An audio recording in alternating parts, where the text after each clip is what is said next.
তাদের review application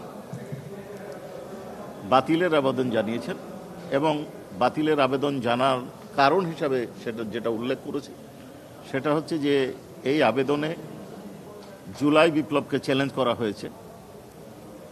July বিপ্লবের ভিত্তি করে যে সরকার গঠিত হয়েছে সেই সরকারের গ্রহণযোগ্যতা ঠিক নয়, অস্তিত্বকে চ্যালেঞ্জ করা হয়েছে, অর্থাৎ সরকারের ক্ষমতাকে চ্যালেঞ্জ করা হয়েছে। আরও বেশ কিছু কথা বলা হয়েছে যেগুলো আদালতের জন্য অপমানজনক বলে আমাদের কাছে মনে হয়েছে। এই সব বিবেচনায় এই রিভিউ পিটিশন নামঞ্জুরের আমরা বক্তব্য দিয়েছি। অনারেবল ট্রাইব্যুনাল তার আদেশ ওপেন কোর্টে ডিক্লেয়ার করেননি, হয় পরবর্তী ধার্য তারিখে দিতে পারেন অথবা চেম্বারে গিয়ে হয়তো আদেশ দিবেন। ওই পক্ষের বক্তব্যের ব্যাপারে কোনো বক্তব্য ট্রাইব্যুনাল দেননি যে তাদের বক্তব্য শোনার জন্য কোনো দিন দিবেন কিনা। যদি ট্রাইব্যুনাল শোনার দিন দেন সেটা ট্রাইব্যুনালের এখতিয়ার, সেটা আমাদের বিবেচ্য বিষয় নয়। আবু সাঈদ মামলায় একজন সাক্ষ্য গ্রহণের দিন ধার্য ছিল, 21 নম্বর সাক্ষী, তিনি তার জবানবন্দি দিয়েছেন এবং জেরা সম্পন্ন হয়েছে। ট্রাইব্যুনাল 1-এ চাংখারপুলে যে হত্যাকাণ্ড হয়েছিল বিজয়ের দিন, বিজয়ের দ্বার প্রান্তে, সেই মামলার তদন্তকারী কর্মকর্তার জবানবন্দি শেষ হয়েছে। জবানবন্দি শেষ হওয়ার পরে তাদের জেরা করা হয়েছে। জেরার পরে আজকে তাকে আমরা দুটো পয়েন্টে রিকল করেছিলাম, রিএক্সামিন করেছি।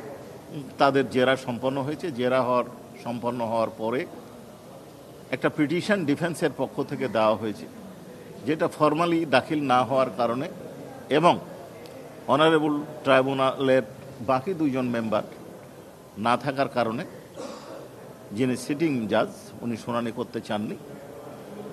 তবে এটার দিন ধার্য নিয়ে কিছু কথাবার্তা আমাদের মধ্যে হয়েছে। আগামী 11 তারিখ তাদের দরখাস্ত শুনানি এবং রাষ্ট্রপক্ষের বা প্রসিকিউশন পক্ষের যুক্তিতর্কের জন্য দিন ধার্য হয়েছে। তাদের দরখাস্তের বিষয়বস্তু ছিল একজন আসামি পক্ষে তারা সাফাই সাক্ষী দেবেন।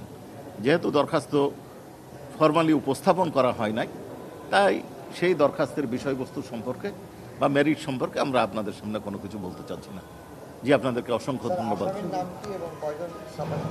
হ্যাঁ, আসামির নাম হচ্ছে আরশাদ হোসেন এবং তিনি 3 জন মনে হলো, 3 জনের নাম দিয়েছেন, 3 জন সাক্ষীর নাম দিয়েছেন।